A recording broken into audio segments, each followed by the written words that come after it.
Go ahead and get going. This is our regularly scheduled city council meeting. It is November 21st, 2024. Thank you all so much for joining us this evening. We'll have the city clerk call roll. Thank you, Madam Mayor. Mayor Wusso. Present. Mayor Pro Tem Dame. Here. Councilor Godis. Here. Councilor Zelinski. Councilor Weimer. Councilor Schachter. We have a quorum. Excellent. Any agenda changes or conflicts? I see none, so we'll move on. And we'll open up council announcements. Do you have any council announcements? Anything upcoming that people want to do a little shout out for? Okay, excellent. Closing that, we'll move on to citizens appearing before council. This is for items that are not on this evening's agenda. So if you're here to discuss anything from our evening agenda, please hold tight and we'll get to all of those. This is for items that are not on the agenda. I do have a list. Travis Smith, you're the first. If you want to come up, you'll have 3 minutes. It always is so nice if you keep it to 3 and then I don't have to interrupt you. Thank you. For sure. Good evening, council. So I'm Say- just, Hold on one second. Say your name and if Oh. you're in city limits. okay, Thank you. Travis Smith, yes, in city limits. Okay, thank you. Cool. Good evening, council. So I'm here to hopefully reignite a topic that was discussed months ago at this point, the Oasis Creek on-street parking. I know it's probably kind of a small on the agenda of council, but it's still an issue within the neighborhood. And we, to this point, I know my neighbor, Jeff Peterson, has been kind of spearheading this conversation. And to date, we don't really have, we have nothing at this point. I've been in communication with him. He's been telling me that, you know, there's supposed to be some letter or something sent out to the citizens of the neighborhood. I mean, obviously it was a big deal for everybody in the neighborhood because, you know, I'd say half of the people showed up, you know, because it was an issue. for Yeah. them. And this is months down the road and we haven't heard anything. Mhm, So we're mhm. trying to, you know, we need some sort of a resolution or a compromise with this because the issues that were, you know, basically brought to your attention that were going to be a conflict Mhm, are now becoming a conflict now that we're getting into this season. mhm. I mean, myself, I got a ticket Mhm. the other day when Okay. I parked on the street because out of necessity. Mhm. You know, because of the weather. And so I feel like, again, I have a very steep driveway that prevents me from going, you know, down into it. And I got a ticket at 11 o'clock at night. I mean, if that's not heavy handed, I don't know what it is. I mean, there is, as far as I'm concerned, there is no parking issue in that neighborhood whatsoever. You know, anywhere in the city, obviously there's parking issues all over the city. Oasis Creek doesn't happen to be one of those. So I'm just asking this to get back onto the agenda or whatever to keep this conversation going because I think it speaks for the neighborhood. We need some sort of a compromise with Okay. this because it's, yeah. Mhm. Okay, you've got 44 more seconds. You Oh, need anything else? No, not really. I mean, like I Okay. said, it's kind of a small issue, but it's an issue for people. And that's really what we do. Uh-huh. And so we kind of feel at this point like we kind of been ignored, Okay, so to speak. I know Jeff says he's talked to Ryan Gordon and Steve Boyd and there have been conversations, but then it's kind of stopped. And then there was some talk of, like I said, some letter or something, and that it wasn't going to be heavily enforced and yada, yada. And I'm seeing the exact opposite Okay. of that, okay. you know, so we need something, or we just want to keep the conversation going. Perfect. Okay, thanks for coming out this evening. I think our city manager, Steve Boyd, does want to comment. Yeah. So we'll pop in there for a minute. So thank you. I agree with everything that you're saying. I mean, I think the decision that we kind of made sort of with some of the leadership there is, you know, let's just try it the way it is and see. And so we stood down on enforcement, at least for some time. You are right that we were going to put a letter out like, I don't know, 6 weeks or so ago and just say, hey, this is working for the city. Is it working for you guys? And I don't know if that got sidetracked and didn't get out, but we haven't forgotten about it. Right. If we're more aggressively enforcing now, then we do need to re-engage in that conversation. So I Well, appreciate that. Like I said, I mean, it basically what prompted this is I get, and I know I'm past my time, I apologize. You know, I get a ticket at 11 o'clock at night, literally in Oasis Creek. I live in a cul-de-sac. I'm completely off the road. It's absurd in my opinion. You know, it was the night after we got the snowstorm last week. And there was no, when we had the discussion with Officer Hassel and all that stuff here, that stuff would be noted. And obviously. Okay. Okay, thank you. Travis. We'll get back to you. Thank you. We will get back to you. We'll make sure. And I think Jeff Peterson is your contact, so we'll make sure. Yeah. Okay, great. Thank you. Ned Carter, come on up for your 3 minutes. Hello again. Yeah. Go How ahead and y'all doing? tell us your name and if you live in city limits. Ed please. Carter, City Limits, Yeah. 13 plus years. Okay. Last time I was here, I made a mistake, and I would like to publicly apologize to Warren Swanson, who is a fine individual, owns Unit 201 in the Holiday House. It was not his unit that we are having the problems with. I was told by Gabe Matherly that it was actually 202, which is owned by Charlie Randall and and managed by Dan Ciccone. Don't know if you know him, but he manages a lot of properties in Glenwood Springs. Gabe told me, and I have been complaining to our fire marshal because our system has been in trouble for over 2 months. I used to be a quality technician for Western States Fire Protection, and I repaired systems like the hotel across the river, the Viceroy, little systems, not like our tiny system. But if we have to put that system in, according to Glenwood Springs, the code, Ron Biggers was a pit bull. Now we have a non-enforcement pussycat as the fire marshal. If he's not going to enforce the rules, fire him. Dan Ciccone leases or manages 202. He also manages a few other buildings in the building. Last year it was 211. And I don't know if you guys know, but the COVID vaccine screwed me up so badly. I might look like I'm doing well, but my meds are more than $10,000 a week.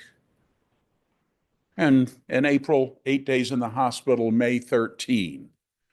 Couldn't squeeze a tube of toothpaste. So when a fire marshal last year told me, oh, don't worry about it, and it's the unit underneath me and they've got gasoline out on their deck. Really? That's what our fire marshal is doing? And he's saying, oh, go deal with Crystal Properties. I know at least some of you don't think very well of Crystal Properties. I'm going to ask for an immediate decision, a $250 a week fine for any property management company that doesn't keep the system up to date. And have Robin be a pit bull or fire him. Okay. Thanks. I had other things, but I'll save those for another time. Thanks for touching on what was most important to you. Have a great night. No, Okay. thank you. Take care. Okay, anybody else here this evening, for public comment? I will just say, we got your letter, Don Hooner. Okay, yep, absolutely. Thank you. Anybody else here for public comment? Okay, I'm gonna close public comment. Bring it back to council for any council response to citizen comments. I'll go ahead and close that. And I'm going to ask for a motion to approve the consent agenda. Council Dem. Thank you, Madam Mayor. I would move that we approve tonight's consent agenda. A second? Second.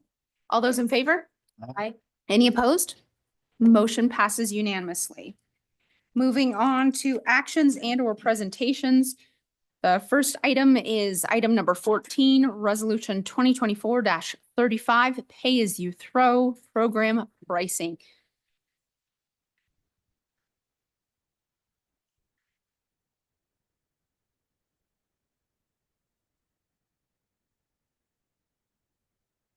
Good evening, council. Give me 1 sec to pop this up.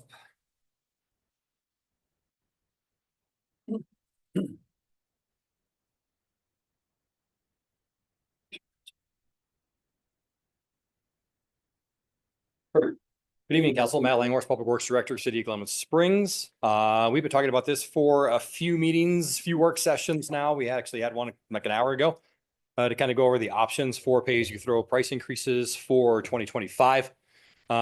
We came up basically with two scenarios from the five before, from a few before that.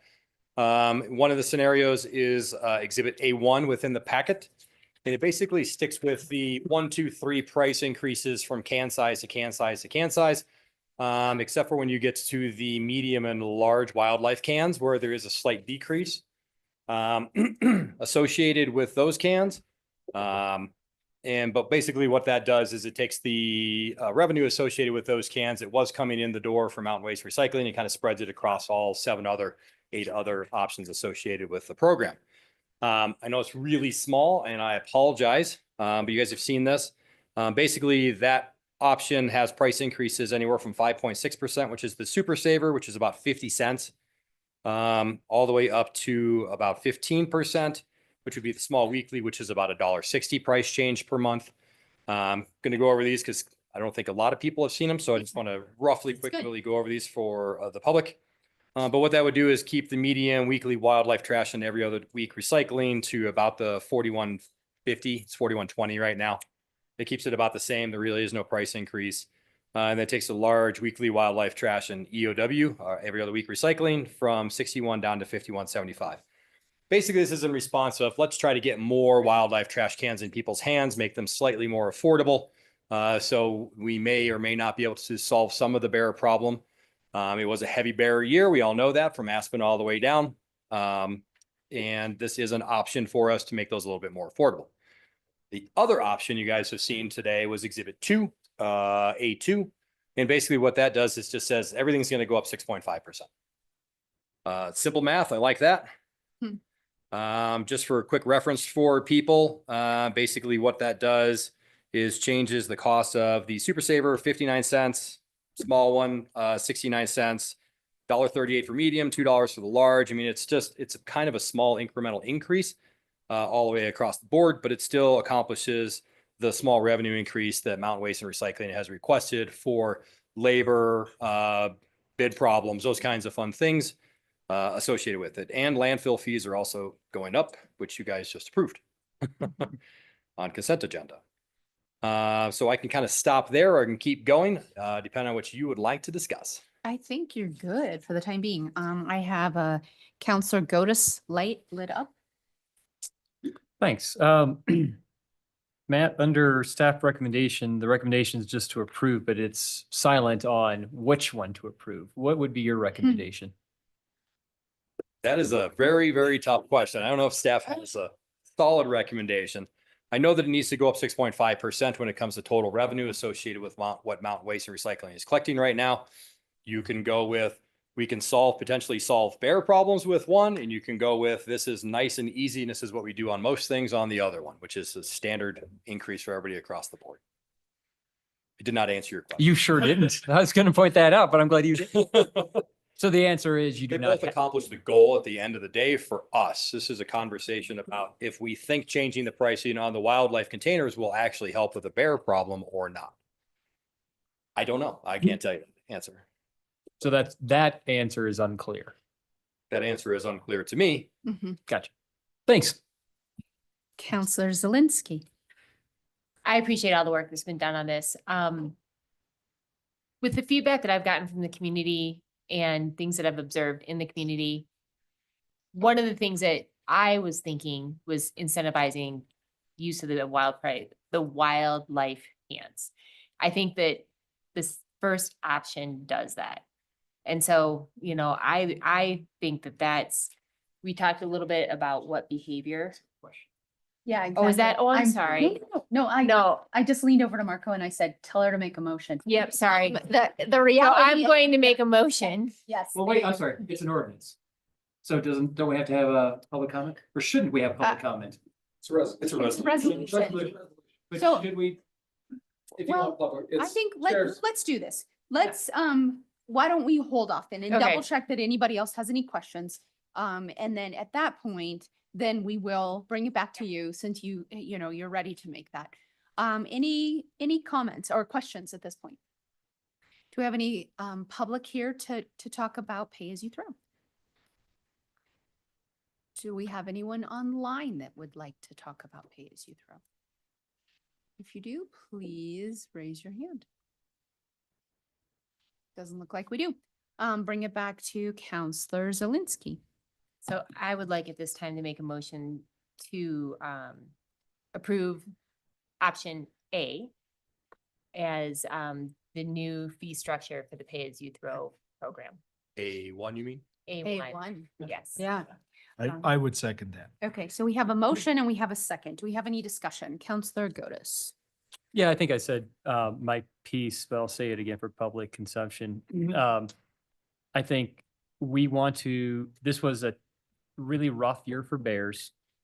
I think we're reacting to a like, Barrageddon. yeah, thank you, Uh-huh. thank you. Yeah. I was trying to put that together, it just wasn't happening. I appreciate Yeah. that, Mayor.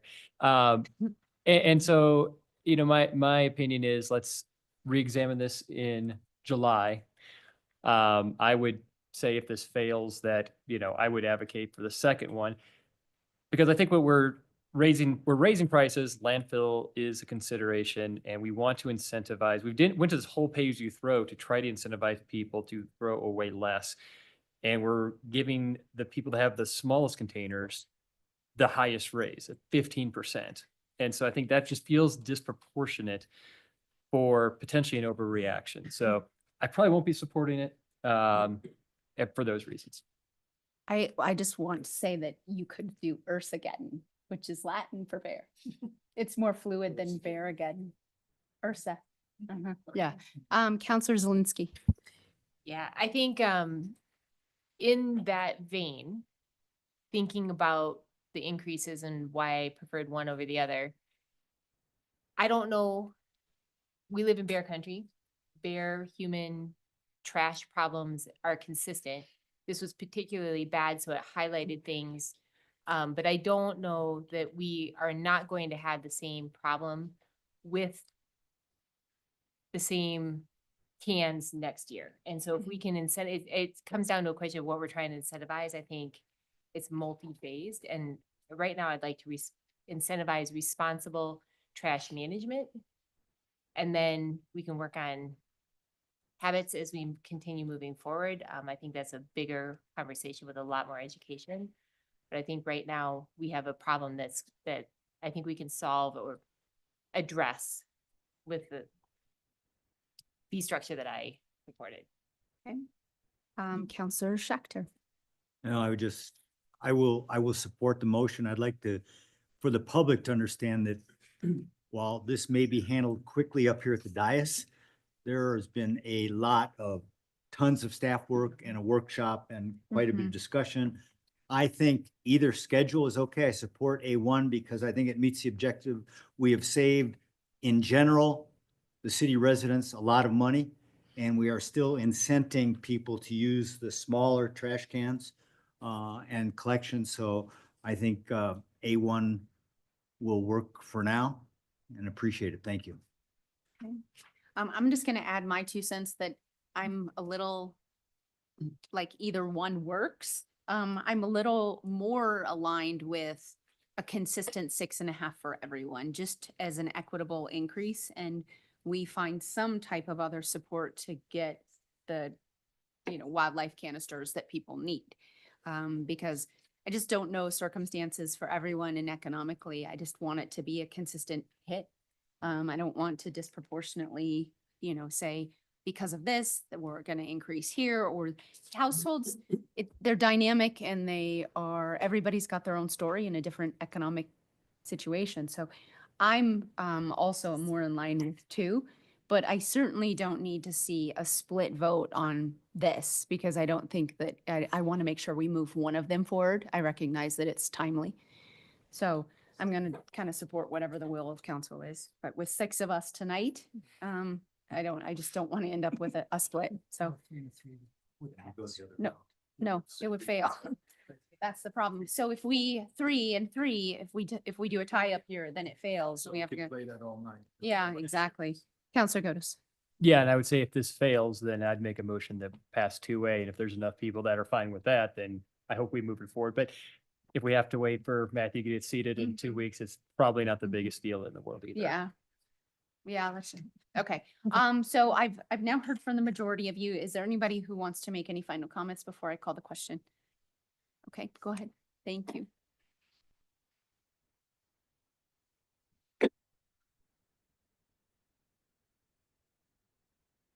Yes, Counselor Zawinski. Yes, Mayor Wusso. No, Counselor Godas. Yes, Mayor Pro Tem Dame. Yes, Counselor Weimer. Yes, Counselor Schachter. It passes 5-1. Okay, thank you. I do want to say when we review this in July of next year, that it doesn't mean that things can't go down. Because we Okay. just lowered the prices some other ones. I think we can rearrange next year when we see how this actually works out. Great. Thank you. Thank you, Matt. We Thanks. appreciate you so much.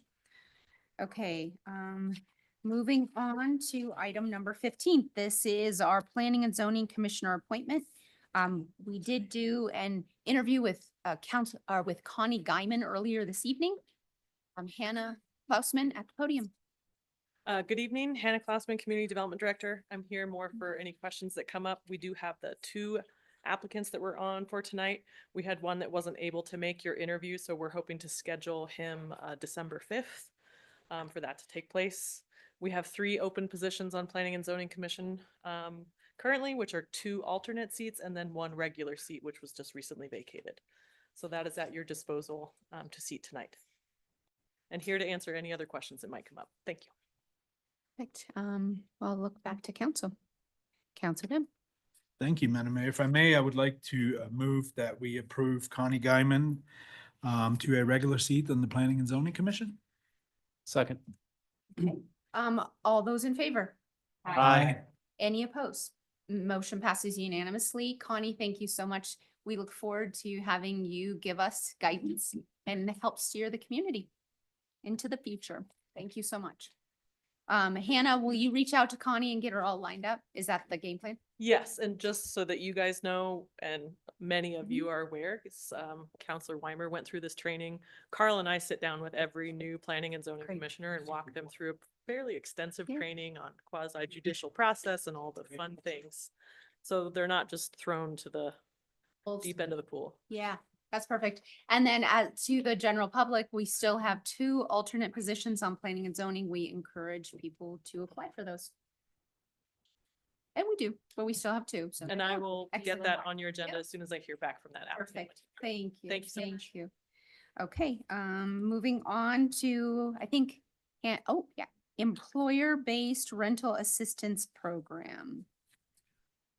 Kevin, hello. Good evening, council. I'm just gonna pull up my presentation real quick. See it, Kevin? I do, yeah, thank you.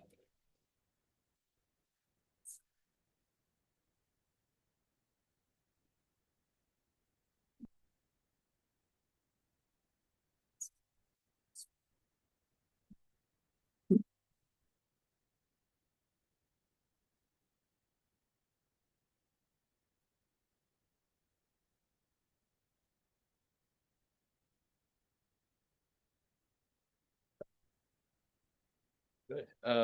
So good evening. Just for the record, I'm Kevin Reyes, the Housing Development Manager here with the city. So just jumping back into the employer-based rental assistance program. If council recalls, we brought this for discussion back in October, last month on October 3rd. And we continued the discussion for tonight to try to shore up the program, the regulations that behind it. And we received a lot of feedback from council at the last hearing. And so tonight I'm here to sort of provide a sort of response to that and provide some recommendations based on the direction that we got from council. Before I go into what those sort of changes are that we've put into the program, I thought it would be beneficial just to quickly run through sort of high level how the program is conceptualized so that we all understand what we're talking about. It's fundamentally the same as we discussed last month. But I do want to just jump into that so we all understand what we're talking about here. So this is a presentation I showed last month, but again, the 30% is the number to kind of keep in mind when it comes to trying to assist families who live in Glenwood Springs. So industry and with CHAFA, kind of defines a family that's cost burdened. If they spend less than 30% of their income on housing, they're not cost burdened. And if they spend more, they're considered cost burdened. So this sort of shows how that would play out. So if you have a family with an annual income of $80,000 and they spend $1,500 a month on rent, that's 22.5% of their monthly income is going towards the rent. So this family is not cost burdened pursuant to this definition. If you have the same family that makes the same amount of money and they spend $2,500 on month on rent instead of $1,500, they are now going to be spending 37.5% of their monthly income on rent. So they're above that 30% threshold. They're considered cost burden. And this is the type of situation, the type of family that or household rather, that we're trying to support financially in this program, the folks that are cost burden. So the way this program would sort of roll out is that if we take that same family that's, spending 37.5% of its household income on rent, our goal is to bring them down to 30% of their monthly costs on rent. So 37.5 minus 7.5 is 30%. So that 7.5 delta is what we're trying to support. So 7.5% of 80,000 is $6,000. So that's the delta that we want to provide financial support. So divide that by 12, that comes to $500 a month of financial assistance. And the way we've conceived this is that it's in partnership with the employer of one of the household members, right? So the employer has some skin in the game. So the city would provide half of the rental assistance and the employer would provide the other half. So if you take that $500 monthly rental assistance divided by 2, you can see 250 is paid by the city and the other 250 is paid by the employer. So fundamentally, the program is the same, but what we've done again is we've added some color and some guardrails to the program in response to the feedback that we got from council. So I'm going to talk about that now, and I want to say as we started to discuss what sort of regulations we want to and guardrails we want to provide with the Workforce Housing Advisory Board, we sort of took a step back and we wanted to see how this program would relate to council goals. So that was where we started. We wanted to make sure that this aligned with city council goals. So the first goal that we really looked at was generate sustainable economic development. This is a council goal, and we have that branch into what we call objectives. Objectives, they're really a way to specify how the goal is going to be implemented, specific way of defining the goal. So one of the objectives here is to reduce staff turnover at local businesses and fill vacancies. I think we would all agree that that's a way to generate sustainable economic development. The other objective is to minimize commute times and distance travel to jobs in Glenwood Springs, right? So from those objectives, we branch down into targets. Targets basically define how those objectives are going to be measured. So first target, maintain or fill the number of vacant jobs in Glenwood from 2023 baseline. The second is to reduce or maintain the percentage of local workers commuting from other places beyond city limits from a baseline of 78% of the local workforce. Now these numbers that I'm throwing out here, these are directly from the strategic housing plan that that city has adopted. So these are not kind of coming out of thin air, and these are the baselines that we want to sort of start with. And then as we move into this program, we can kind of use this as a way to sort of measure success. So just to show sort of what we're doing, we want to fill local jobs and reduce commuting. The other council goal that we considered is to protect and preserve quality of life. So as that branches into an objective, we want to offset housing expenses for cost burden renters in Glenwood Springs to fill vacant positions. A target that we want to use to measure that is to reduce the share of cost burden renters from a baseline of 44% of the total renter households. And again, this number is coming directly from the strategic housing plan. So again, we want to help cost burden renters as a way to protect and preserve quality of life. So again, this is just sort of high level context of like, how did we what did we use to inform the regulations that we've come up with? So now I'll jump into what we're actually proposing. There is a lot of nuance, and so I totally expect questions. I'm not going to go over every regulation, but if there's questions after I go through these, more than happy to respond to those. We've put a lot of thought into this. So the first sort of fundamental question is which employers are eligible, right? This is a really important question. And we've defined that with defining what a local employer would be in the program. So the way we've conceptualized this is an eligible employer is a business with a physical permanent location in Glenwood Springs city limits that has an active business license on file with the city if required by finance, and that regularly conducts business within city limits. There's a lot to unpack in this sentence, and I'll touch on a couple things. The first is we wanted to limit this program to businesses in town because we want to prioritize the local economy, right?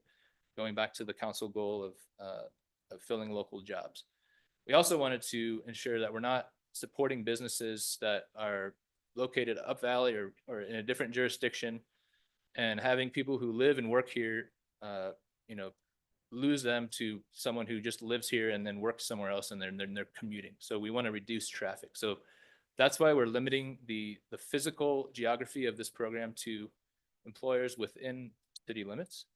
And the caveat of having a business license, but if required by finance, the reason we included that is because there are certain businesses that might not need a business license. Things like nonprofits, they might not need a business license. The school district, and other sort of quasi governmental agencies. So we're trying to, cast a wide net, so to speak. So I think that's everything for employers. The other thing I wanted to mention here, there are going to be some nuanced situations that I think we've been able to capture in this definition, where a situation where, for example, a contracting company is based in Glenwood Springs, but they do work up valley or in a different jurisdiction. The question is, how do we treat that sort of business? And with this definition, having a physical permanent location in city of Glenwood, we think we've captured that. So what we're going to do is allow a business that is physically, has offices here, but does work somewhere else because of the nature of their industry. We would allow them to be in the program. Whereas if a contracting company is located in a different jurisdiction like Carbondale, and then they come to Glenwood every once in a while and do work, they would not be admitted into the program. So that physical permanent location is a big part of the definition and why we included that. As for which employees are eligible, so we define that as an individual who works for a local employer for a minimum of 32 hours a week, and who resides or will reside upon joining the program within city limits. So again, we're limiting this to people who live within city limits.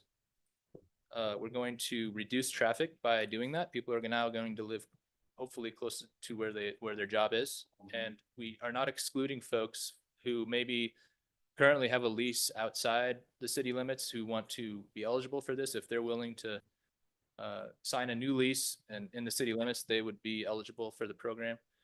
And so that's sort of how we've come up with that. And again, we want to limit it to folks who live within the city as a way to try to reduce traffic and help cost-burdened renters who live in town. The other caveat I wanted to mention here, we have some language that limits employees who, this program is really designed for employees who have an established relationship with an employer. So by that, I mean an employee has to be working for someone for at least a year before they can be eligible for this. There's two reasons for that. The first is we want this to be successful.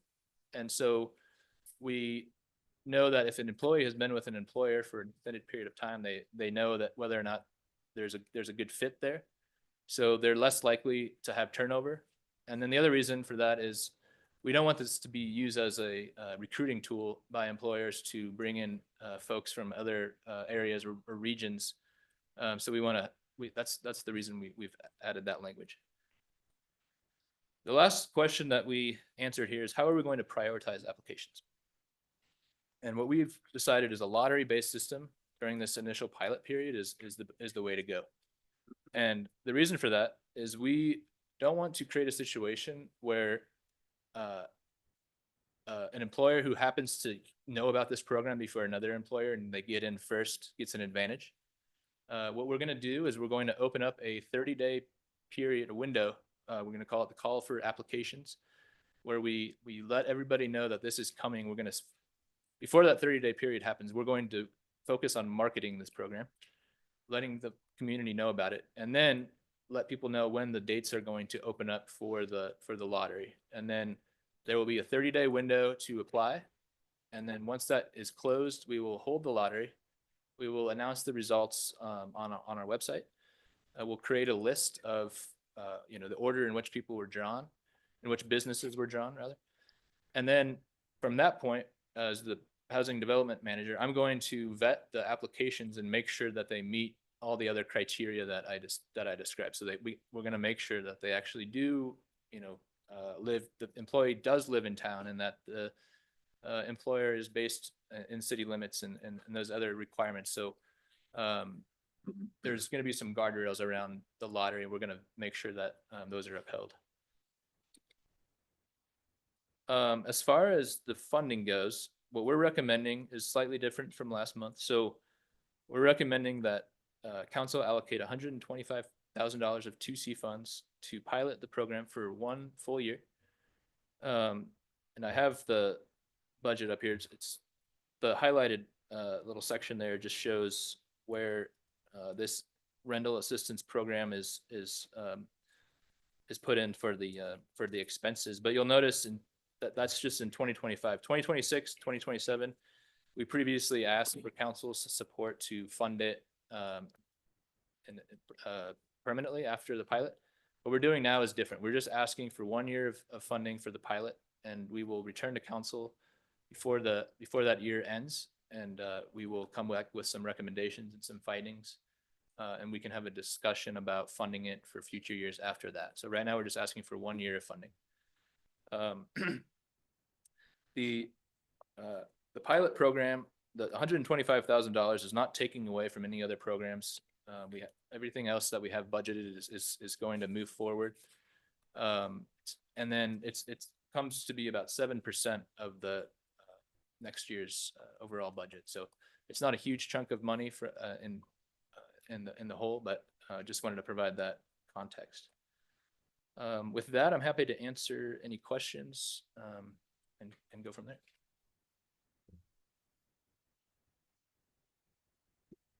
Counselor Zelinski. So, am I understanding that the employer would be the applicant? That's correct. The employer would be the applicant. And then is there any limit on how many employees each employer can register? Yeah, it's a good question. We've limited it to just 1 employee per employer. And I know last month we talked about trying to limit this program to what we were trying to define as a small business. We've done some research. There's really no agreed upon definition of what a small business is. And so what we're recommending here is to cast this wide net and include all kinds of businesses, as long as they're within city limits, and make sure that only 1 employer per business is allowed, right? So that way, one giant business like the school district or hospital doesn't take up multiple opportunities for funding. And then we can have some better data about what kind of people are benefiting from this instead of limiting it in that sort of binary manner. So That's great. Yep. Thank you. Any additional questions from council? I'm going to open it up to questions from the community or comments from the community even. Is there anybody here? Come on up, Ellen. Yeah, just come up. Let us know your name. Keep it to 3 minutes, please, and thank you. Hi, Ellen Dole. I live in unincorporated Garfield County. I'm here on my personal capacity, not as a member of the Housing Commission, but I'm also here as a person who was part of the original 2C Workforce Housing Task Force. And I want to commend the board and the staff and the city for welcoming this program. I'm so impressed by it. I read the regulations, the requirements. I think you've done an excellent job on putting something together. This is exactly one of the issues that was identified by the task force. And it's nice to see it come to fruition here. I understand a pilot makes sense. You want to see how it's going to work. I'm sure there'll be little glitches, but I would strongly urge you to support it. And this is what you started 3 years ago. This is all about. Thank you. Thanks, Ellen. Anybody else here? Come on up, Don. The only other thing I want to mention, I apologize. We do have members of our Workforce Housing Advisory Board here just to support, and I just want to commend them for coming on. They're all volunteers and making the time to come out here. So thank That's perfect. Yep, on a cold Thursday evening.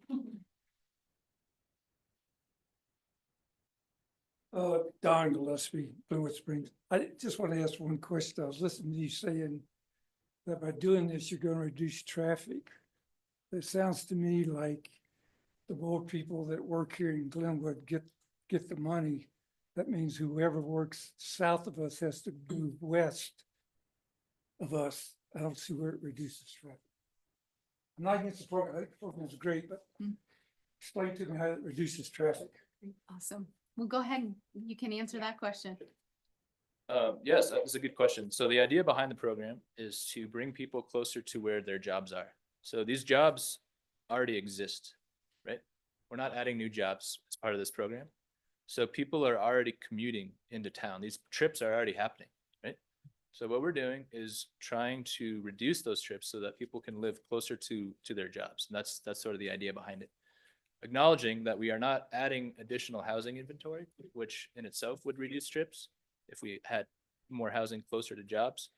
We're not doing that, but we are, in theory, bringing people closer to their jobs through this program. Okay, perfect. Thank you. Thank you for that. I don't see anybody online with hands up, but I will just double check before I close public comment.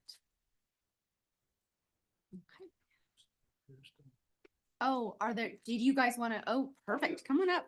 I wasn't sure if you were just sitting in support there or you wanted to, okay. I'm happy to answer some Okay. questions too, and as questions come up or come back up, but yeah, as far as the traffic comment. Can you, yeah. I'm you Matt can just- Spidell. I'm the Workforce Housing Chair and a member of the community. I live in the city boundary, and I'm also a business owner in the city. Perfect. And you're And- here as the 2C or, yeah. 2C chair. Correct, Is that right? correct. Okay, great. And as far as like the traffic, reducing the traffic, I've seen it already in my own business. I have 6 members that I'm kind of doing my own program for like this. And I've moved 6 people from driving from Parachute to Rifle to Silt every single day to living in the city of Glenwood Springs. So it's working great for me. That's why I kind of started this program. Thank you. That's perfect. Thank you. Anyone else here that would like to speak on behalf of this or ask questions? Okay. We will bring it back to council. I see Counselor Schachter's. Are we ready for a motion? Yeah. Just, I want a little preface for my peers. Mhm. I wasn't at the October 3rd meeting. I listened to the entire video, took notes, and was at the adjustment meeting, we'll call it, that Workforce Housing did. And I'm proud of all of you. So it's great pleasure to move to approve the Workforce Housing Financial Advisory Board pilot employer-based rental assistance program as proposed, with a minor condition that we get a progress report back in 6 months. And as you mentioned, Kevin, in 12 months, we get a report with results and metrics for success, as well as your recommendations going forward. And do I have a second? I would second that. Okay, I see Counselor Godus is lit up. Did you have a question? Yeah, no, I have the wrong person to ask this under a friendly amendment for you to consider. One of these days I want it to be unfriendly. Try it. One of these unfriendly. Try it. amendments. I Okay. dare Well, you. so let me preface I'll say my comment first, and then I'll ask my friendly amendment. I think that the school district has over 100 units that of employee housing for their teachers and staff. But only like 100 in Glenwood Springs. So I think that's an opportunity. Valley View has $400 million in reserves, but yet they're building housing down Valley, which to your point contributes to traffic in Glenwood Springs. The county's sitting on $80 million in reserves and is not interested at all in providing housing either for the community or their own employees. Kroger's the second largest grocery store in the country. And Walmart's the largest retailer in the country. And what all these have to do is if you're a taxing district, if you're the school, CMC, you have either asked the community for support, tax dollars, mill levy for housing or for general operating dollars to ostensibly keep employees and housing in the forefront. I don't know why, when we have Matt Spidell, who has made a commitment and has gone into his pocket to help do this on his own without this program, that we wouldn't focus this on, I'm not saying limited. I'm not saying limited. I'm saying prioritize. That's all I'm saying. Is the first blush, the first lottery goes to 15, I don't care, 15, 20, 25 employees. And under. And under, absolutely. And I think that the only, and in that whole realm of people and entities who have worked on housing, and all of them have except the county, we're the only one to date that does nothing for our employees. And so I don't know if I'd love to hear some more discussion on if we can include our employees in prioritization, because this 2C money, all of this conversation, we not do anything for our employees for the city of Glenwood Springs. Maybe it's a larger conversation. It just bums me out because every other entity does. So if Sumner, I'm not going to include that in this friendly amendment because I want you to consider it strongly, but if we could limit it to, I'll let you set the number. How about that? To prioritize small business, and I will leave it up to staff to determine what prioritize means.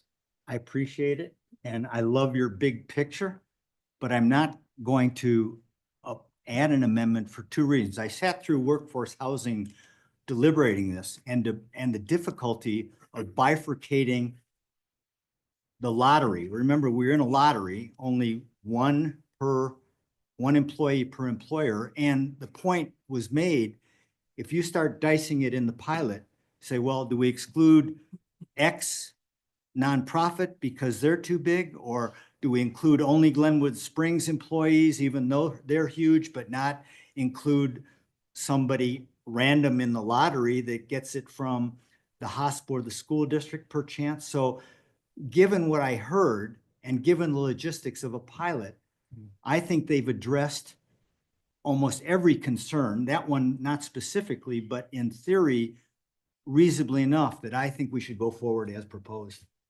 I'm going to jump in really quickly and say that I hear your request and I'm absolutely supportive of it until you add in the piece that it's one per employee. So that's one Garfield County employee, one city Valley View Hospital and one school district. Those are the big employers beyond ours. And so I am comfortable with how it reads, although I do see value in this pilot program. I'm comfortable with this. If it does feel like disproportionately, the bigger employers are kind of like hovering over this opportunity, I would encourage us to look differently at it when we come back after the pilot program. I would like to include our employees as well. One, I'd like to see us use it also. And I think we need to make that a priority. Hen. Thank you. I just stepped up. Kevin did a great job remembering a lot of the details, so I'm going to give him a small break on this one. The conversation, and thank you, Commissioner Schachter, for bringing it up. It was long and very detail oriented, and we had some, major housing experts in the room that brought up some real concerns with reducing, and so WFAB as a commission was strongly opposed to this particular thing that we could review again at 12 months to see if we've changed our mind when we have data. Fair Housing Act was thrown in there from one of our commissioners, Catherine Grosscup, who works for CHAFA and is very familiarized with that. So I'd really want to also speak with our attorney on that one to see, make sure we're dotting the i's and crossing the t's, because that can get very complicated. And also, you know, what they came up with and what Kevin came up with in that lottery system where we are limiting it to just one employee right now.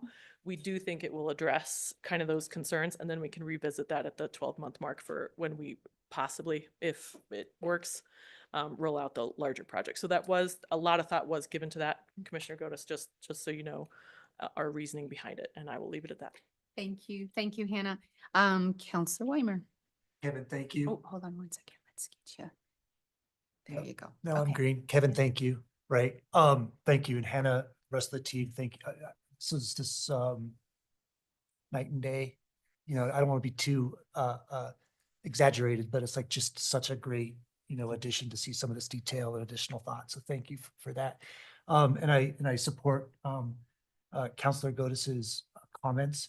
I think it's and sort of desires there. I think it's something that we just keep track of as this pilot is going on, you know, the hits and the misses and the recommendations along the way. And if the wheels fall off in month 4 for a bad reason or a good reason, right? Wheels can fall off for good reasons. We make those, you know, we make those adjustments, and then we come back at the end of the term and have this nice kind of debrief and where we go from here. So, yeah, thanks again. I'm fully in support. Counselor Dem. Thank you. I'm gonna have to go back to my P and Z days for just a second. But every time we sent an applicant away, and this happens to be the city in this case, we got a better product. And this is a phenomenal product. You guys did a fantastic job. I think this program is what we're looking for, and I think it'll work. Therefore, I think I'm not gonna go with the amendment or advocate for the amendment. I think it'll work just fine for the next 12 months, and I'm in full support. Counselor Godis, how do you feel about you? I mean, were they addressed before we move on? How do you feel about just the one per employee? Does that bring you any comfort or? Summer's not taking my amendment, so it doesn't matter. Okay. It doesn't matter. Okay, great. I will call the question. Thank you. Yes, Counselor Zelinski. Yes, Mayor Wusso. No, Counselor Godis. Yes, Mayor Pro Tem Dame. Yes, Counselor Weimer. Yes, Counselor Schachter. It passes 5-1. Okay, thank you. Thank you. very Thank you much. all so much. We appreciate it. Thank you for all your hard work on this, everybody who was involved. We're looking forward to seeing this be a success in the community. Okay. Next item, our engineer Ryan Gordon up at the podium. Hello, Council Ryan Gordon, City Engineer for Glenwood Springs, here for Southbridge update. So I wasn't here the last time, but I know Matt gave you an update. Since then, we've had a couple meaningful things. One I wanted to mention is 1 week ago today, we went down to Grand Junction, met with our colleagues down at CDOT, talking about scope on the Highway 82 corridor and if there's items that we could maybe modify. It was a very fruitful conversation, and I think we've made some progress and we can cut some scope. Don't want to go quite too much in the details because they're still evaluating, but it seems like there's some good progress on that. And again, we're still working to cut scope and make sure the project is as financially feasible as possible. I'm not sure if Matt mentioned, but we did receive the 50% drawing set from Jacobs Engineering, who is our consultant. We are reviewing that and putting together comments and getting them back together. Along with that was a cost estimate. And again, I think it's a little too premature to go into the details of that. But certainly we have a revised cost estimate based on our scope items that we've removed, and we're working towards getting to a point where we're ready to share some information. Part of that conversation will be the items on the State Highway 82 corridor that we discussed with CDOT. Again, we don't want to present an estimate now that's going to change later. So as we get a little bit more fine-tuned, we'll certainly be having a conversation. And in that regards, you know, I foresee a work session relatively soon with you folks to kind of show where progress are, where we're going, and what we kind of think with regards to costs and future items within that. you know, we're continuing to look at a few things. Several meetings, met with the airport board today and had some real good conversations about Southbridge, how they interact with the airport as they're moving forward. Again, with some of our other partners, we do have right-of-way authorization that happened a couple weeks ago. So we're starting to put that together. So again, I would say the next little bit as we fine tune these next pieces of information, the cost estimate, et cetera, we'll be able to share some more meaningful information with you guys. But we're getting really close. I think I've said that multiple times, but we're very close to really having a real another big update, which will kind of lay it all out for everybody. Thank you. Thank you so much. Any questions from council? Okay, any questions from anyone here? Come on, John. 3 minutes at the podium. You can just give us. What's that? No, we start the minute that your mouth opens up here, not when you're walking up. Don't start my time yet, but Yeah. I did talk to staff for. Okay, about- hold on 1 second though. Even though you introduced yourself earlier, I'm we need Leslie. it again. Okay. I'm Leslie Glenwood Okay. Springs. And I did talk to staff before I wrote my last letter. Great. The reason I gave you a copy was it did show up in the Glenwood Post, which is not unusual. It did show up last week at the Aspen Daily. And I'm probably preaching to the choir here, but I just want to say that this is nothing, I think Gordon's doing a hell of a job with what he's been assigned to do, but using the 2003 directive as a sole basis for looking at the Southbridge design and area of study is not looking at what the future impacts will be on the Midland Corridor, which is what I'm concerned with. I've lived out there 30 years and each year it gets worse and worse out there as far as traffic. 24 years have gone since the fire that generated this project. And the increase in the population far exceeded what we ever thought it was going to be. And just to give you some examples, amendments to the original Meadows PUD has allowed 4 to 5 times the amount of dwelling units that we first approved back in 2000. The town of Willits, we had no idea back in 2003 about what Willits was going to be. And now the improvement of the 27th and Highway 82 interchange has become quite popular. A lot more than it was before because it's easier to get onto it. Then fourth, that's sitting out there is, I guess they're going to have a meeting next week. They're going to try to change the zoning for the old, what do you call it? The shopping mall out in West Glenwood, which means they were going to try to do, dwelling units out there. And their nearest exit from there to go south is going to be Midland. And then we have with the project that's back online again is the 1,000 or more dwelling units out by the old Soper's restaurant. And so in order to build those, you have to come from the west. So that's just more traffic. And I guess Ryan's under a pretty good deadline and under a certain budget. And that's been one of my gripes. Why isn't CDOT, Garfield County and RAFTA helping foot this bill? Because we shouldn't be doing it all. The biggest benefactor is going to be CDOT because it's going to take traffic off of Grand Avenue, which they can't do right now anyway. And then you got the county, it's on county property, but we're footing the bill here. I don't understand that. But I just think we really need to take a look at what the future impacts are going to be on the Midland Corridor. You only got 2 signal lights from 114 to 27th Street. Don, I hate to interrupt, but your time is up, but your points were absolutely well taken. And I appreciate because I feel like you are in alignment and consistent where a lot of us are, and that is that the city shouldn't foot the entire bill. And so we might just drag you along to some meetings here soon because, Can I where's the make- merrier when we ask for money. Can I make one more comment? That's all. Nope, but thank you. But it doesn't have to do You with can this. email it to us. Yep.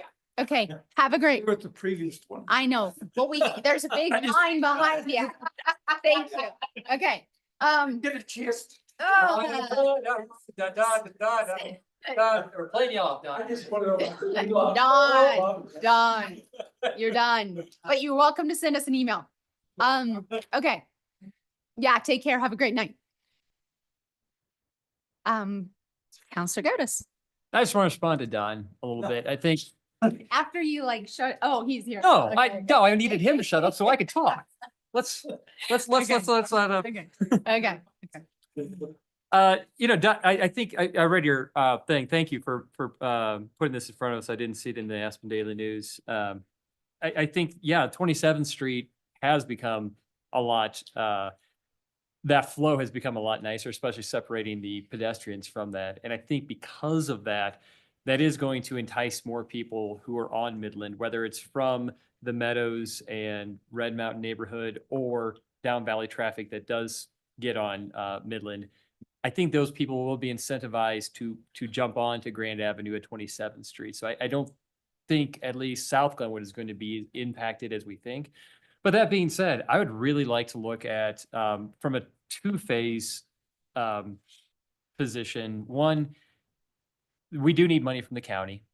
And even if we don't get it directly as a contribution, I think a toll bridge where residents are exempted, Glenwood Springs residents are exempted, license plate reader.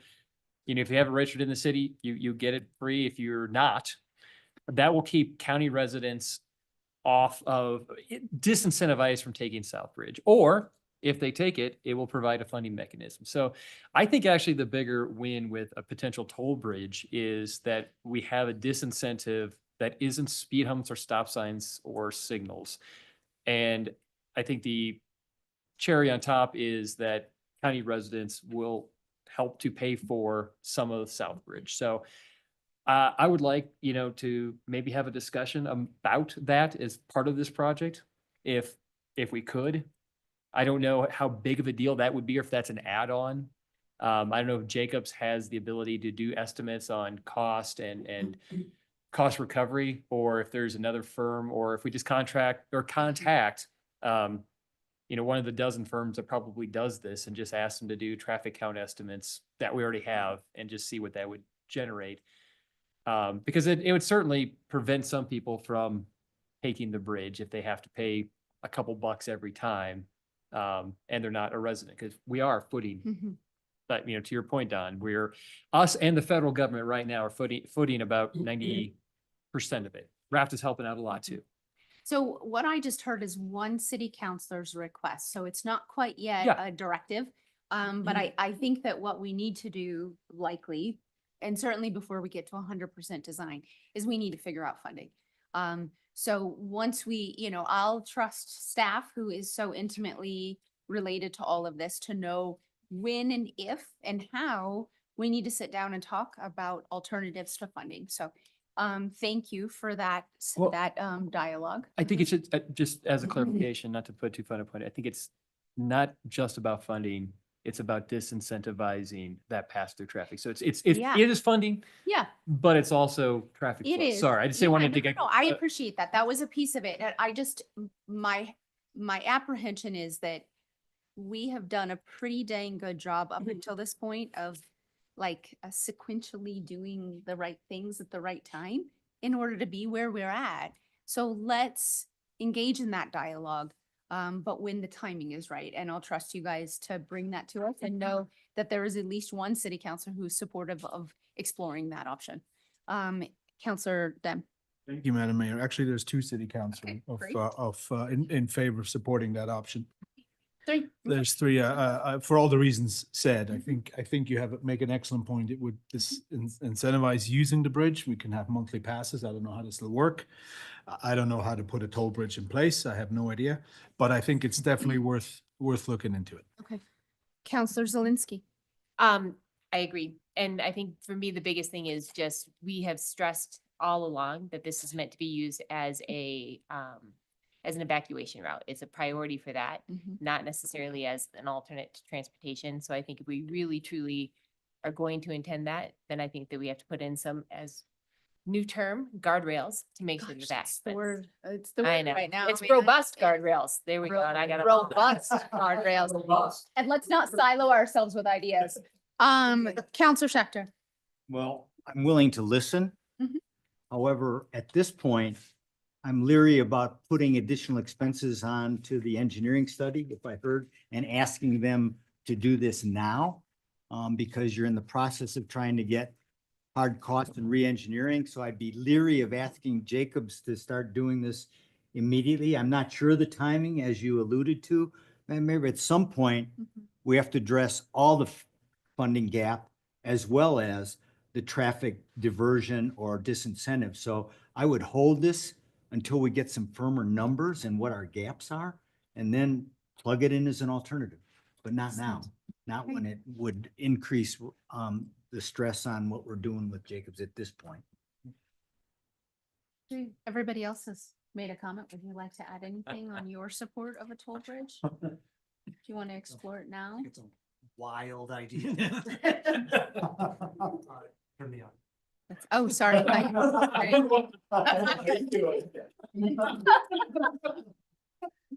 Okay. Thank you, Jonathan. That helped. I think that's a wild idea. And, I think it could also make for an interesting conversation with our friendly county commissioners. Yeah. Okay. Counselor Gotis. I just want to be clear that I'm not, to Sumner's, to address your concern, which you never seem interested in addressing my concerns, but I'll address your concern. Well, addressing them, no. I mean that with all love. But I do not want this. I mean, there seems like there's enough interest where at least half of this council is interested in exploring it. I will leave this up to staff to work with Jacobs. If this is one, I would say there's probably no better time to contemplate it now, because if we get to 90% design, then it's a pretty significant move. Yeah. The best way to turn a freight liner to avoid the iceberg is early on in the process. This is not a jet boat project. So I would say that, number one. Number two, if it slows things down or is a significant cost, then I would agree with you, Commissioner, Councilman Shatner. But I also think, Steve, that this would be something, and I say you because, you're a finance guy, but there are companies, and because we're talking about not Jacobs, we're talking about Tyler Technology and what they do. I suspect there's companies like this that will come in and can just look at a piece of paper and say, this is expected traffic. We have all the traffic counts. We know what we think this is going to do and how this is affected. So I think it seems like it could be something easy that's not going to impact things a lot. But I will leave that to our staff to come back and say, yeah, I would like that if the staff could come back and say, guys, it's going to be tough to do it because of this, this, and this, or hey, for an extra 5,000, they said they would do this. It's not a big deal. It's not going to slow us down. That's what I'd hope we get. Okay. Go ahead. Sorry. We're actually working on it. It won't slow us down. It won't be expensive. It probably won't be Jacobs, but we're working on it. Awesome. Thank you. Thank you for that. Why don't you just say that like 10 minutes ago? But that's cool. That's cool. You wanted to see where we were all at with it. Okay, cool. Let's see. We are on. Thank you for your time. Thank you. Thank you, Ryan. Oh. You're scared this time. Okay, we're moving on to ordinance 2024-22, animal impound policy. Good evening, Madam Mayor and Council. John Hassel with the Glenwood Springs Police Department. I'm here tonight to talk to you about amending our current Glenwood Springs Municipal Code under the animal impound policy. I'm hoping not to create as much controversy as has happened here tonight. So currently, the police department has a couple of means to deal with dogs that are taken into custody. One being they are at large, running around without tags. We take custody of them. We try to find the owner. If we can't, we take them to a contracted kennel where they go on social media and try to find the owner. Under our current ordinance, we're allowed to house them for 5 days. After 5 days, they're considered abandoned and the shelter can adopt them out. The next situation is a vicious animal. when a dog bites another person or animal or attacks another person or animal, we quarantine them for 10 days. That can be either at the shelter or it can be in their house if it's appropriate. The goal is to get the dogs back with the owners. The one thing that we don't have right now is how we handle animals that are victims of cruelty and are used as a mechanism to commit a crime, typically assault. You sick your dog on somebody, like have them bite somebody as a crime. We've had that a few times, actually. So right now, our current practice is we house the dog until the courts or the prosecution is done with the case, and that could be upwards of anywhere from 30 to 90 days. In the meantime, the city is absorbing an exorbitant cost for the housing of the animals. More times than not, we will not get reimbursed. A lot of these animals come from the transient population, and they'll walk away from a $1,000 or $2,000 bill so that they'll just get another dog. So what the city or what the police department is asking is that there be an amendment to this under ordinance 2422 to allow the courts to, let me just step up here, to allow the courts to give direction on the adjudication of the animal. Essentially, we would write the court date in, typically we give 3 to 4 weeks for a court date for somebody. On these instances, we would write it in for 2 weeks, and then the courts could say, you can take the dog back, or we're going to keep the dog. If you're found not guilty, we won't charge you for the cost of that. Great. Do we have any questions this evening from city councilors? Anyone from the public? Any questions or comments from those in the public? So we have license plate data being systematically erased or kept. I don't think that applies to this conversation. No. Okay. That's the bridge. We'll bring it back to council for a motion. Counselor Zelinski. I would like to make a motion to approve ordinance 2024-2020-22 to amend the animal impound policy. Okay. Counselor Weimer. I will second. Okay, great. Any discussion? Okay. We'll go ahead and call the question.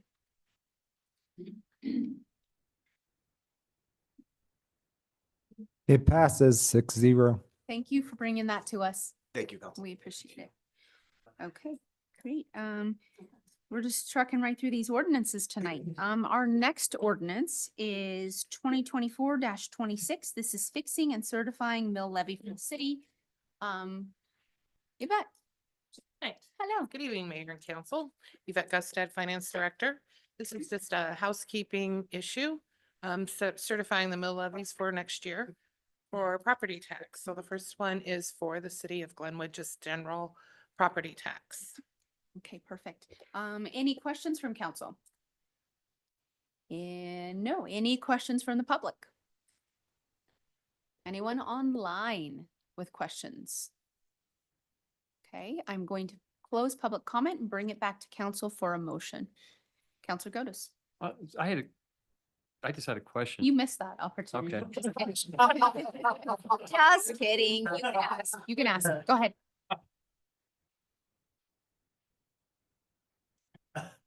Go ahead. You know, I was just kidding. Just a joke. Whatever. What does this mill levy go to? This mill levy is transferred 100% to the fire EMS operations, and 2.5 of those mills go to the equipment replacement fund. Gotcha. So this is all for the fire district, not for. Not the city. fire district, but fire and EMS. Thank you. Yeah. So it's not general fund. It's not, we don't have, I just want to make that clear to the folks because there was conversation that there is, I think, a misconception that the city has property tax and that all these rising house prices, property prices, we should be swimming in money, and we just don't. So thank you for clearing that into the public or anybody else that the 2 people that are watching. We don't get any property tax money. We do not. We do not get any property tax. Any additional questions? Counselor Gotis, your I vote. move that we pass ordinance number 26, series of 24, Okay. 2024. Great. I have a motion. Any second? Second? Okay. All those in favor? Aye. Any opposed? Motion passes unanimously. Thank you. And then we'll move right along to ordinance 2024-27, fixing and certifying mill levy for the general improvement district. Again, this is just setting for the downtown area GID back from 1987 that we get like $50,000 a year for that specifically for GID and parking. Yep, it's a very nominal amount. Any questions on that one? Counselor Zelinski. I was gonna make a motion. Okay, let's just double check there's no questions. Okay, then I'll open it to public comment. Any public comment on this ordinance? Okay, I'm gonna close public comment and bring it back to Counselor Zelinski for a motion. I move to approve ordinance 2024-27 to fix and certify the mill levy for the general improvement district. And a second. And I second. All those in favor? Aye. Any opposed? Motion passes unanimously. Thanks, Yvette. Thank you. Thank you. Okay, we are now moving on to updates from Clean Energy Economy for the region, AKA Clear, and we have Morgan Hill here. Thank you. Thanks so much for having me. And Go ahead and introduce yourself. Okay. Even though I introduced you, to make sure that everyone hears. great. My name is Morgan Hill. I am the Associate Director at Clean Energy Economy for the region and also a Glenwood Springs resident for over 20 years now. And I am gonna, is my presentation here? I just open it like that? Yeah. Great. Here. Oh, the Zoom thing. Oh, you already got it? And then we need to start screen sharing again.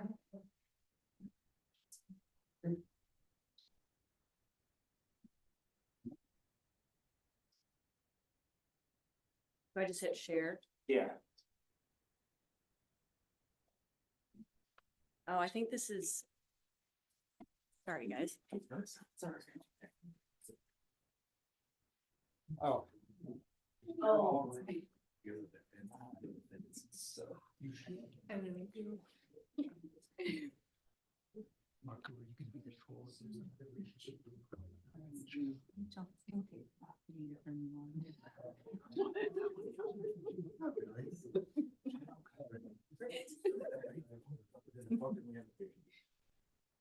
All right.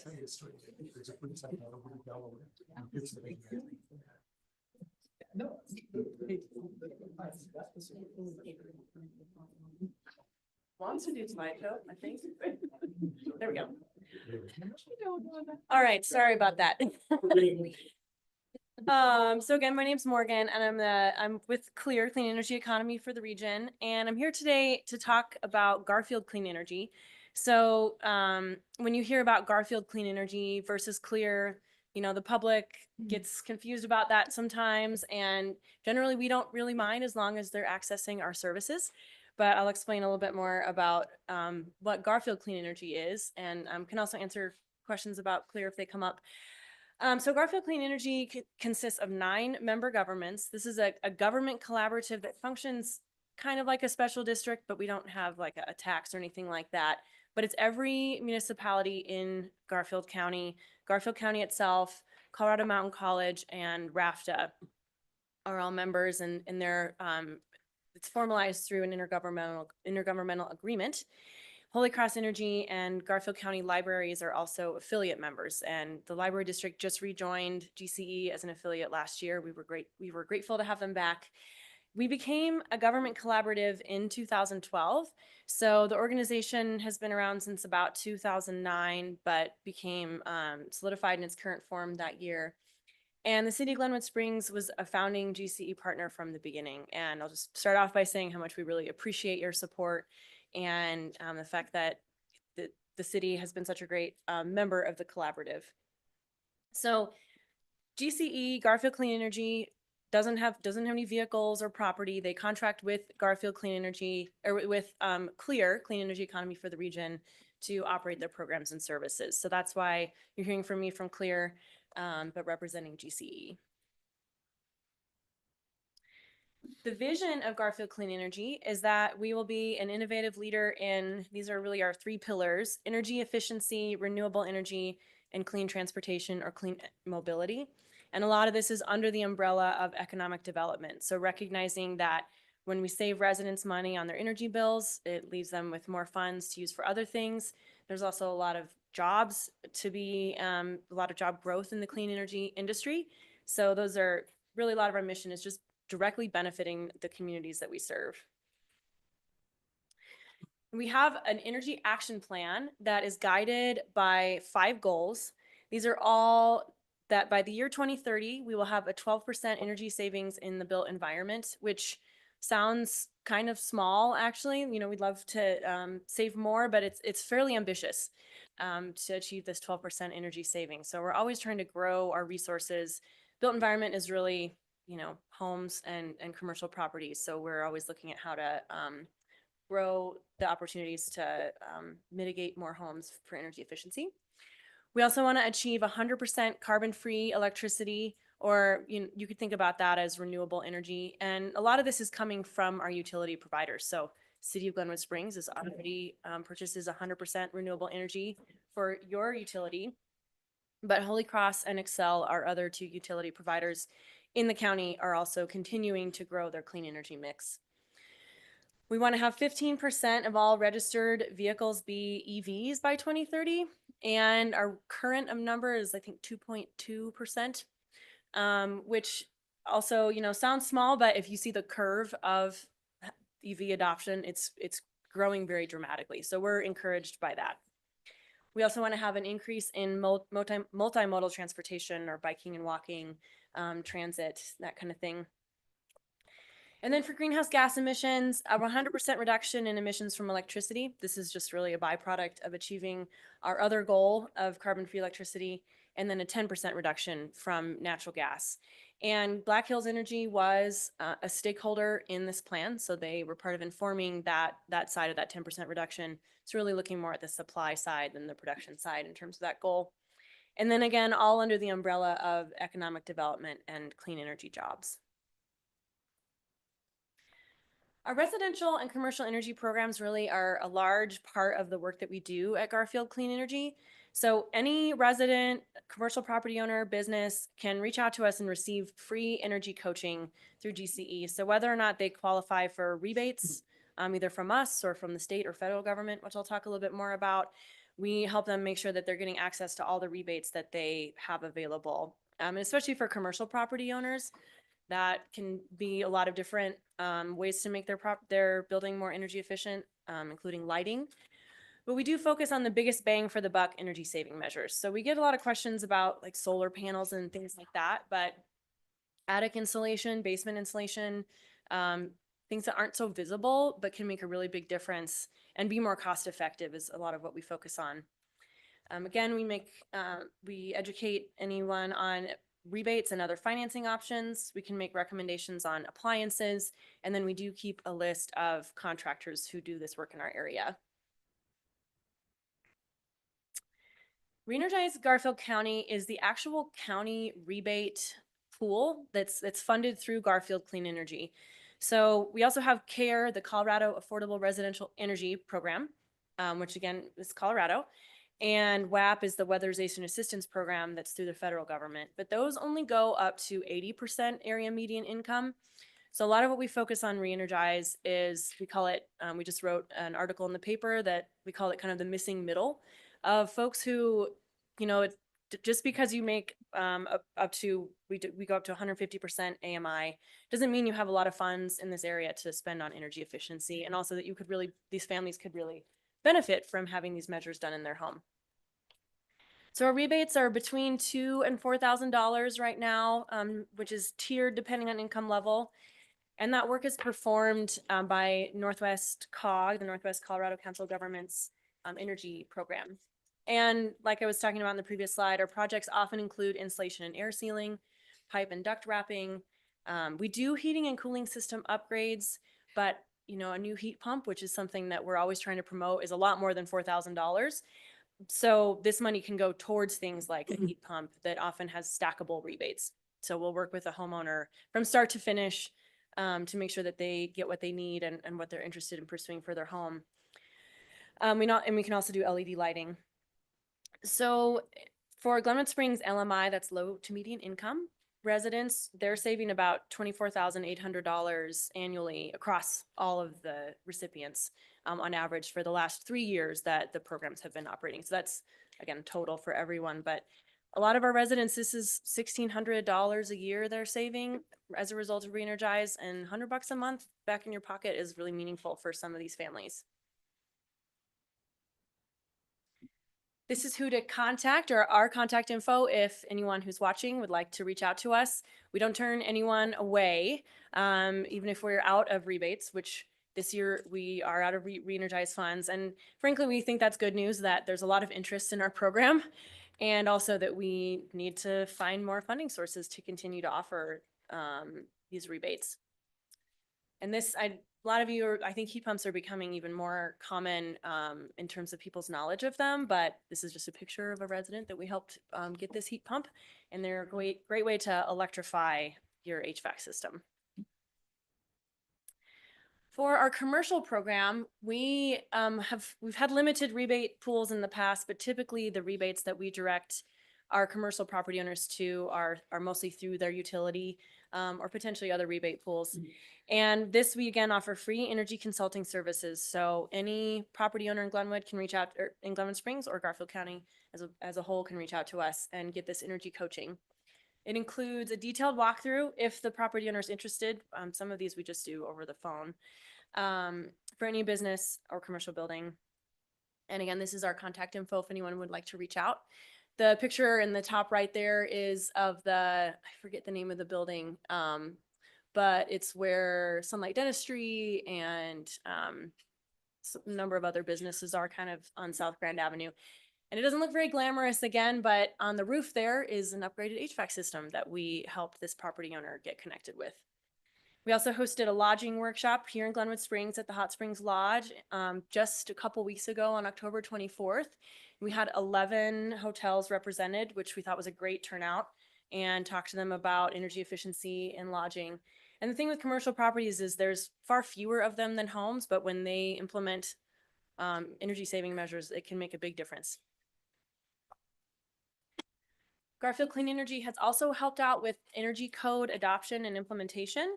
So we provided support for both local government staff, and then if a developer is in the area and needs coaching, Glenwood Springs is on the 2021 IECC, then we can help that developer make sure that they're in compliance.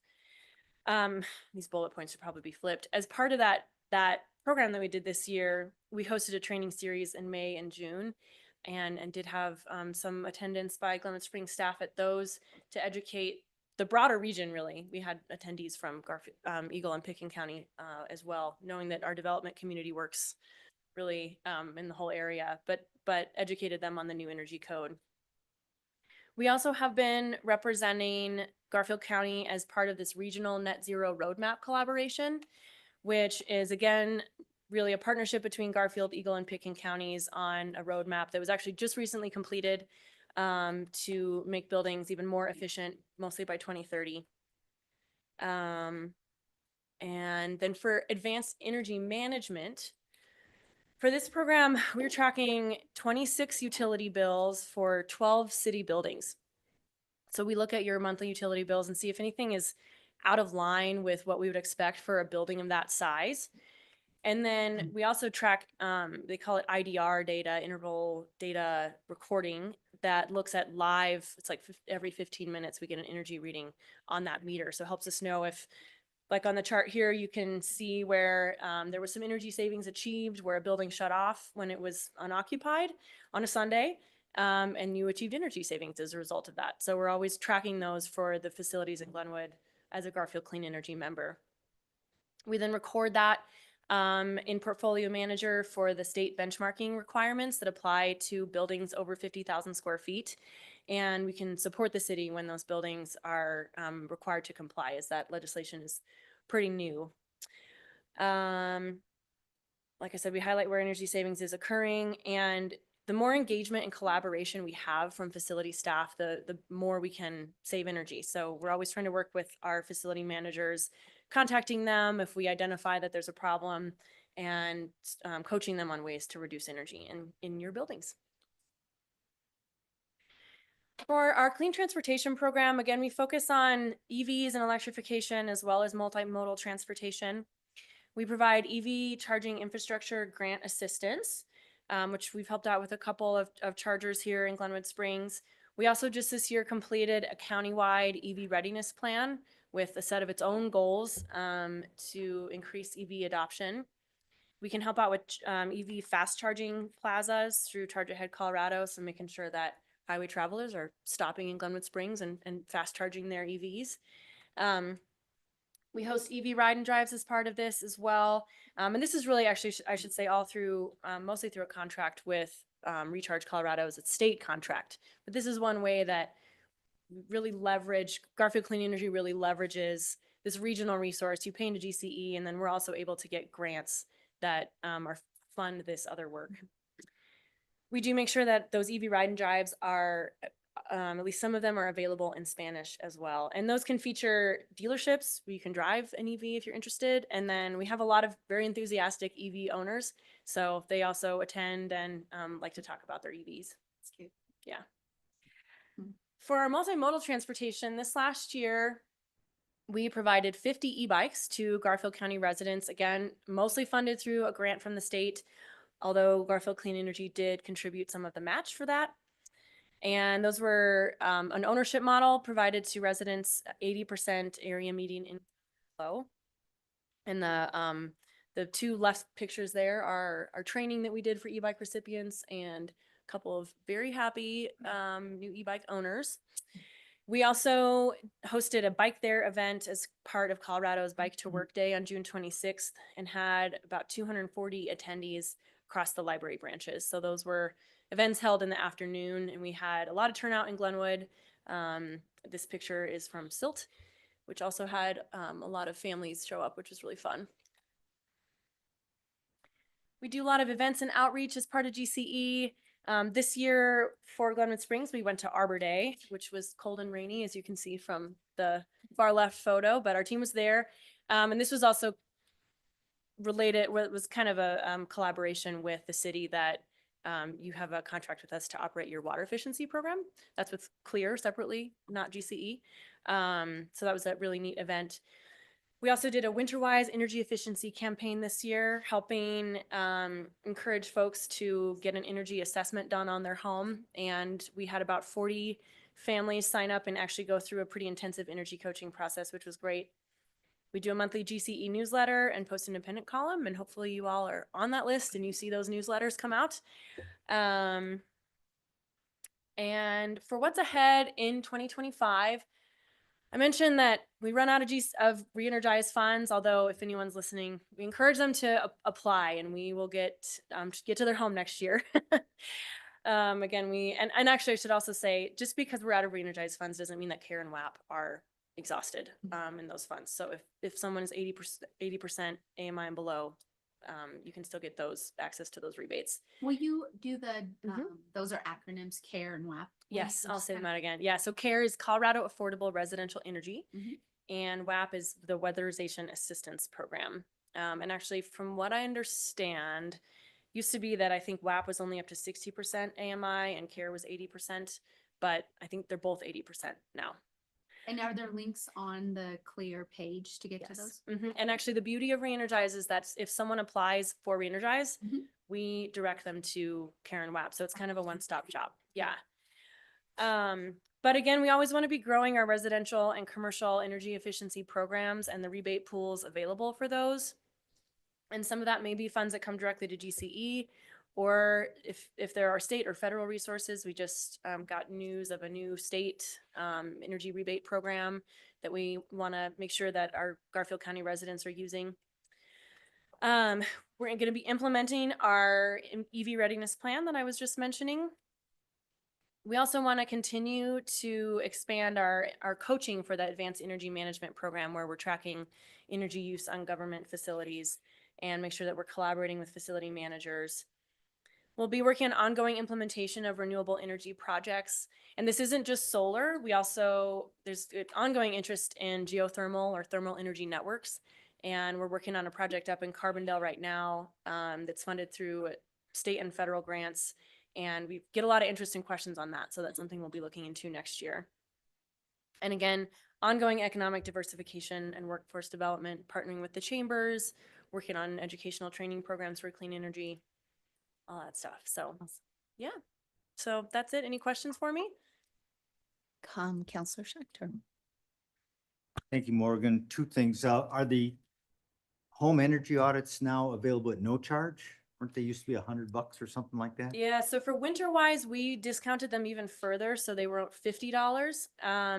And you know, I think the campaign, if we use them all up, that would be a question for Zuleika's, who's our built environment team lead, but they were even Well, further they're very discounted. helpful. Thank you. Mhm. But also related to that, I'm wondering, in your outreach, how much Spanish language outreach there has been, and has there been a direct targeting of our mobile home parks, and are they eligible for upgrades and grants, even if they're mobile home pre-HUD residences? And I'm wondering if we've had any targeted outreach there that might help. Yeah, that's a great question. We do publish all of our re-energize and energy coaching materials in Spanish and put those flyers up all over the place. And part of the Winterwise campaign was making sure that we included Spanish outreach materials as well.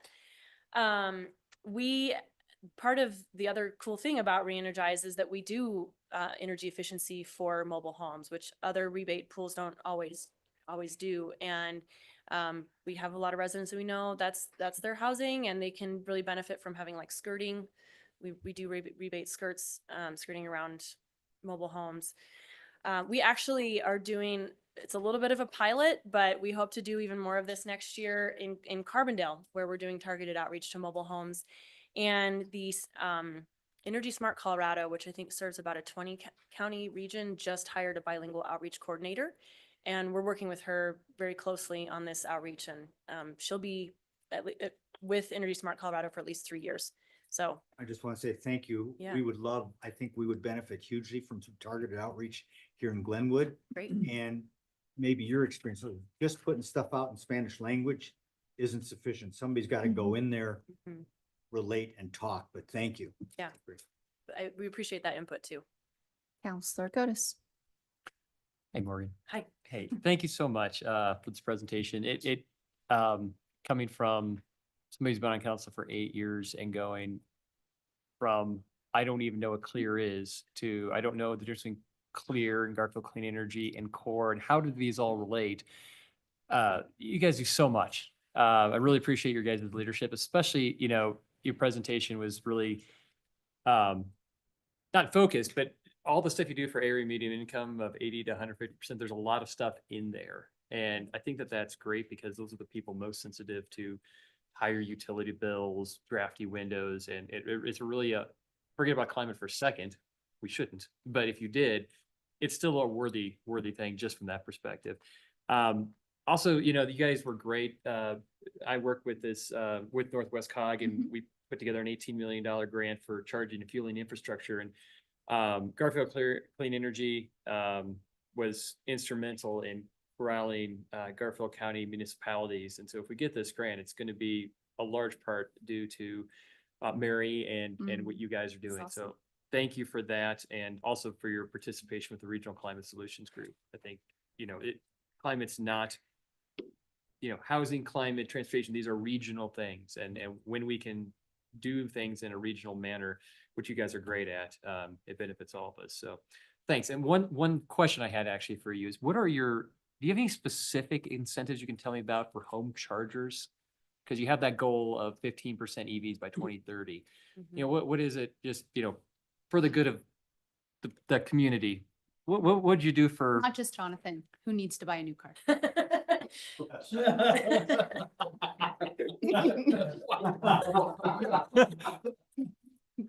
Yeah, I'm sorry, I didn't hear an answer to that.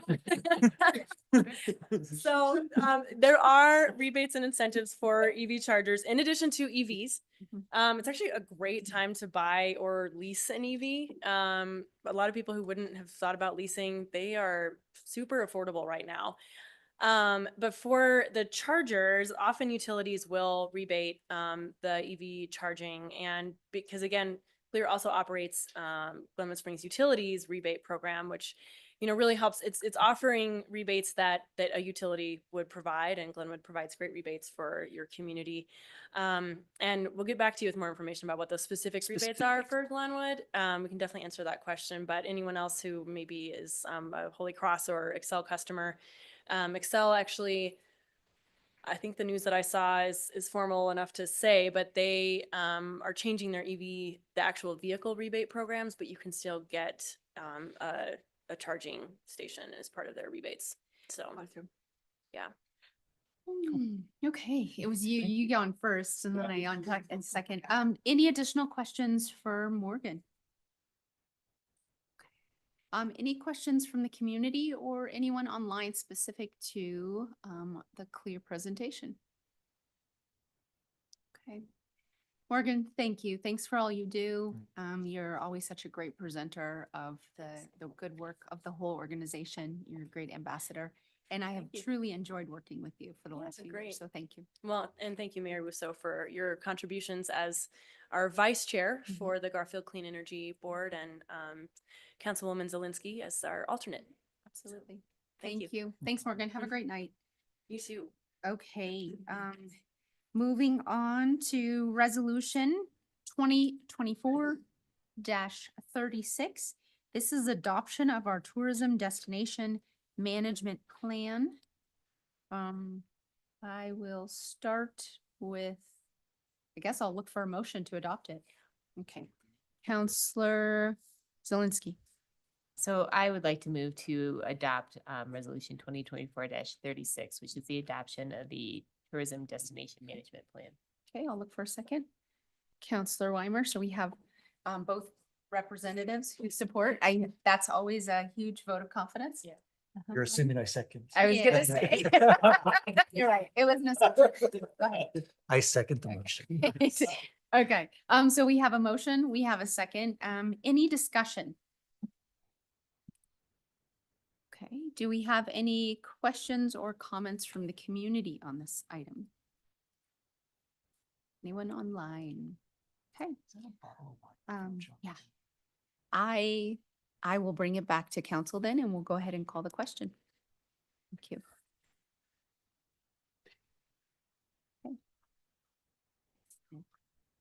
Yes, Counselor Zelinski. Yes, Mayor Wusso. No, Counselor Godus. Yes, Mayor Pro Tem Dame. Yes, Counselor Weimer. Yes, Counselor Schachter. It passes 5-1. Okay. Passes. 5-1. 5-1. I'm sorry. I thought you said by one. So thank you. 5-1. Okay, 5-1. Okay, excellent. I'm going to transition right into council comments. Is anyone have any comments this evening?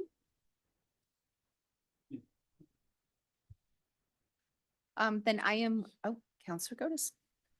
I just want to say, you're right, I am in the market for a car. And I want to say that this is not, I'm not promoting any one car, but when Morgan was saying that there's really good deals, literally $5 a month leases on, like there's, if you haven't thought about an electric vehicle, one, I would say the leases are crazy off the hook, and two, a lot of these incentives are from the Inflation Reduction Act, and they are probably, they have been said that these are going to be targeted at the next administration. And I'm not making a political statement. I'm making a statement of get them while the getting's good. So I'd say to the community that if you're thinking about making that leap, $7,500 of federal tax credits are probably going to be going away in the next 90 days. So contemplate it, think about it, and yeah, that's all I got to say. Public service announcement.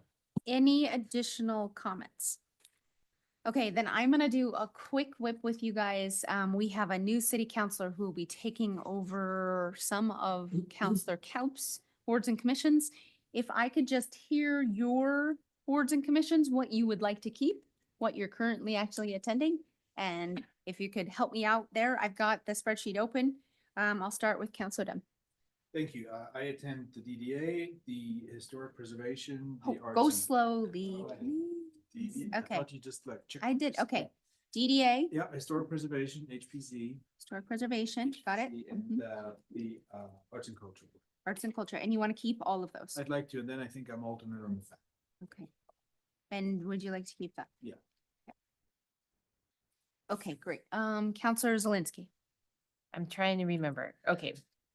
Tourism, I think I'm the alternate. Mhm, Yep. Yep. Parks and Rec. Can I take you off of that and give that to Matt Sims? Yep. Okay, great. Perfect. RAFTA, transportation, rural RAFTA. fire, Transportation. What was that last one? rural fire. Rural fire, yep. You've got a lot. Would you like to give rural fire to? That Matt? would be fine. Yeah. Okay, great. And then I think I'm the alternate, with GC. Yeah, we can take you off and I'm gonna give that to Matt as well. Okay. Garfield Community. And then am I official on historic or am I just been helping? HPZ, I don't think you ever. I don't know if if I'm alternate on that. Okay. No, Jonathan sorry. Godus. No, the one, I'll let you guys keep going. Counselor Godus. Yeah, I'm the alternate for Parks and Rec. I'd like to give that up because I never go and I never will. Yeah, So so I Someone should do that. I took you off. Oh, We're good. Not on that one, we're just gonna have a primary, okay? Okay.